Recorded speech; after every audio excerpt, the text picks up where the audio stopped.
Bueno, vamos a continuar con las propiedades coligativas. Habíamos visto ayer el descenso de la presión de vapor del disolvente en una disolución. Ese descenso de la presión de vapor está relacionado con la fracción molar del disolvente, es decir, de alguna manera, con la concentración de soluto.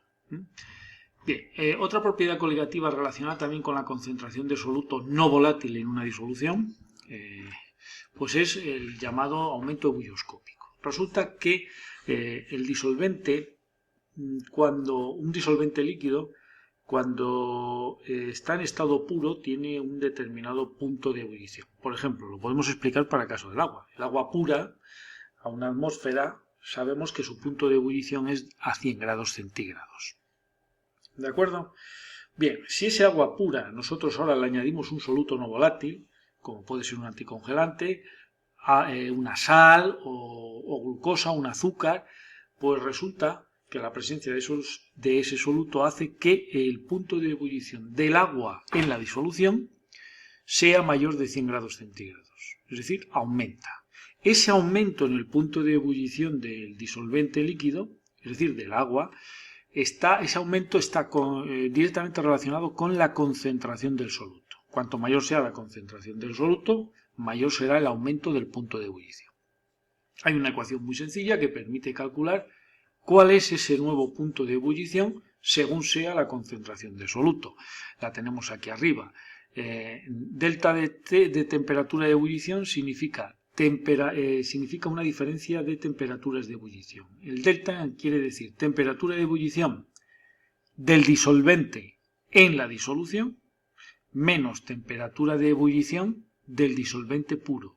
Eso es igual a una constante que se llama constante de ebullición o constante ebullioscópica, que es específica del disolvente y multiplicado por una unidad de concentración que se denomina molalidad, M pequeña. La molalidad, os recuerdo que significa, su expresión es moles de soluto por partido o por kilogramo de disolvente.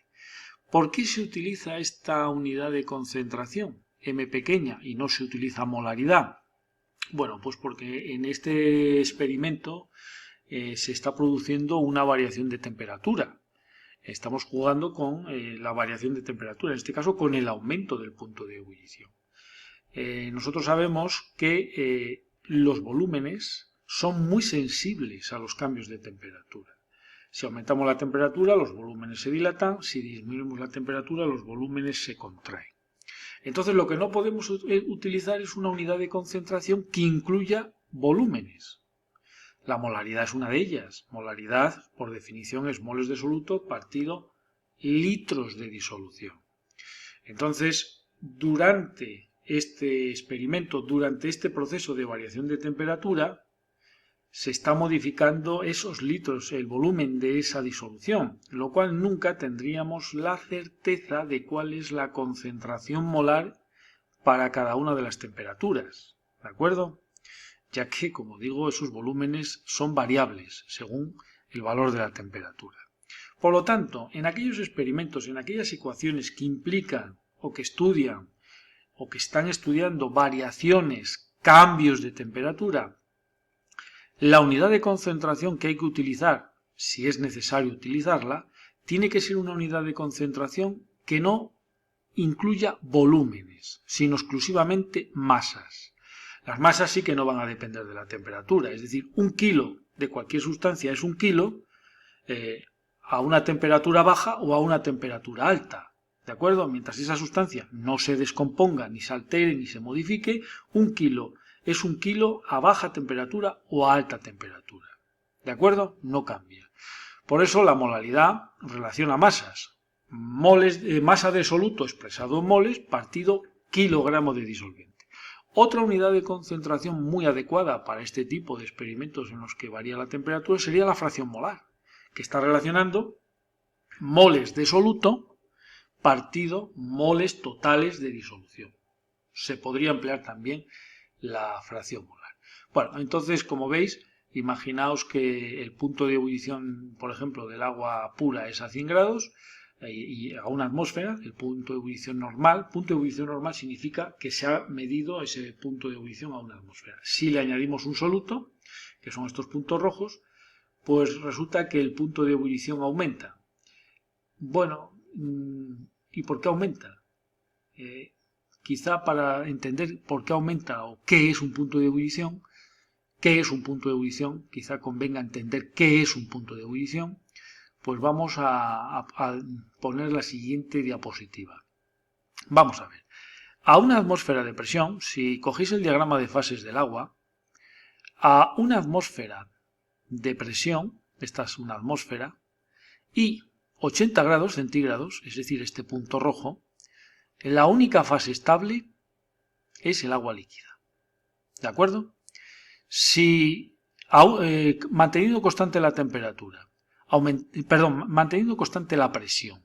Si aumentamos la temperatura, presión constante, una atmósfera, pero la temperatura la hemos aumentado a 100 grados. Fijaros que nos encontramos en un punto justo en la curva de puntos de ebullición del agua. ¿Qué quiere decir? Que cuando llegamos a los 100 grados a una atmósfera, inmediatamente aparecen dos fases, que lógicamente están en equilibrio. El líquido, agua líquida y su vapor. Que seguimos aportando calor, fijaros, la temperatura no aumenta. Entonces, ¿qué está ocurriendo? Porque el calor se está invirtiendo, se está aportando. ¿En qué se ha gastado este calor que no ha producido un aumento de temperatura? Este calor lo único que está haciendo es romper las fuerzas intermoleculares de las moléculas del líquido para pasarlas a estado vapor. Ahí se invierte el calor. Entonces vemos en el tercer dibujo que la presión sigue siendo una atmósfera, la temperatura siguen siendo 100 grados, es verdad que hay más vapor y hay menos líquido porque se ha evaporado parte del líquido, pero sigue habiendo un equilibrio entre el vapor y el líquido. ¿De acuerdo? Y además, durante todo este proceso, la presión de vapor del agua coincide con la presión exterior.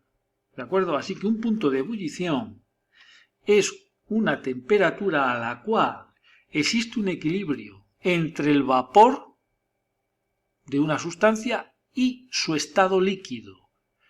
Primera condición de punto de ebullición, equilibrio entre su vapor y su estado líquido. Segunda condición, la presión de ese vapor coincide con la presión exterior, una atmósfera. Cuando eso se da, la temperatura a la cual ocurre eso es el punto de ebullición. Y durante el punto de ebullición, en todo momento hay dos fases, vapor-líquido, están en equilibrio y la presión de vapor es idéntica a la exterior, en este caso una atmósfera.